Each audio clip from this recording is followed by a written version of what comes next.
For 7 lessons we have prepared, compared, and tuned, and through all of it, 100 applicants have sat untouched in a sealed vault. This is the moment of truth. We open that vault, run our model on those strangers exactly once, and read off the one honest number that tells us how well it really works. Why only once? Think of the validation folds as practice exams. We took them again and again while tuning, so our validation score is a little optimistic. We shaped our choices to fit it.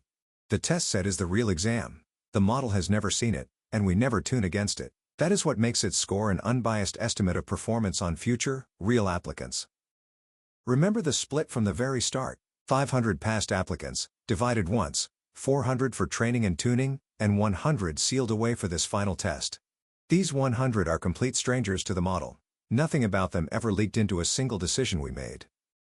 First we lock in the final model. We fit logistic regression on all 400 training applicants, standardizing the features using only their statistics.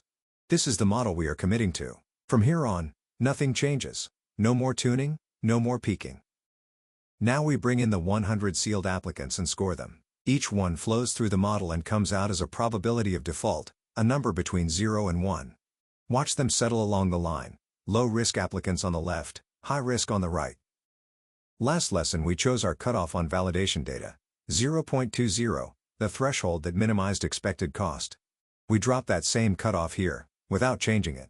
Everyone to the right we decline. Everyone to the left we approve.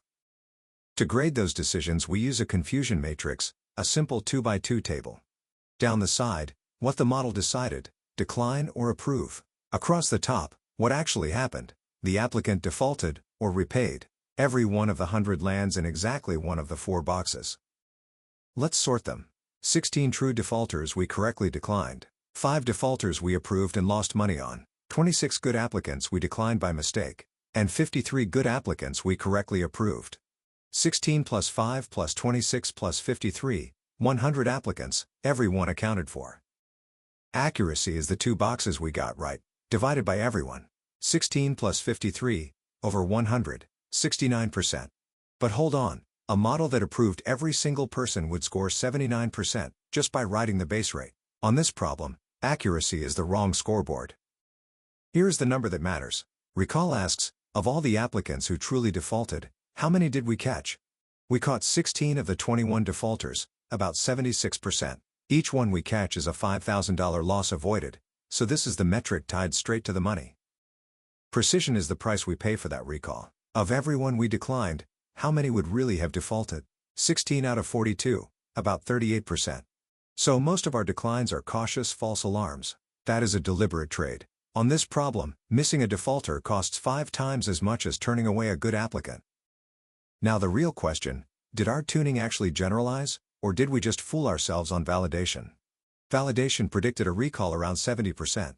The sealed test delivered 76. The scores line up. The test is even a touch better, which tells us the model was not overfit to our choices. It holds. Now let's turn those boxes into dollars. On the 100 real applicants, 5 missed defaulters at $5,000 each is $25,000. 26 false declines at $1,000 each is $26,000. Together, $51,000. Compare that to the alternatives. The naive 0.5 cutoff would have cost $58,000, and approving everyone would have cost $105,000. Our tuned model is the cheapest by a clear margin. So here is the single honest headline. On applicants it had never seen, our model catches about 76% of defaulters at a cost of $51,000 per 100 loans. That is the number we report, no asterisks, no optimism. And now the test set goes back in the vault. We do not get to run it again. To recap, the test set is a one-shot exam, opened once for an unbiased estimate. We built the confusion matrix, and read recall and cost, not accuracy, because those match the real stakes. And the test confirmed our tuning generalized. But one headline number hides who it works well for, and who it fails. Next, we open the box and study the errors, including whether the model is fair.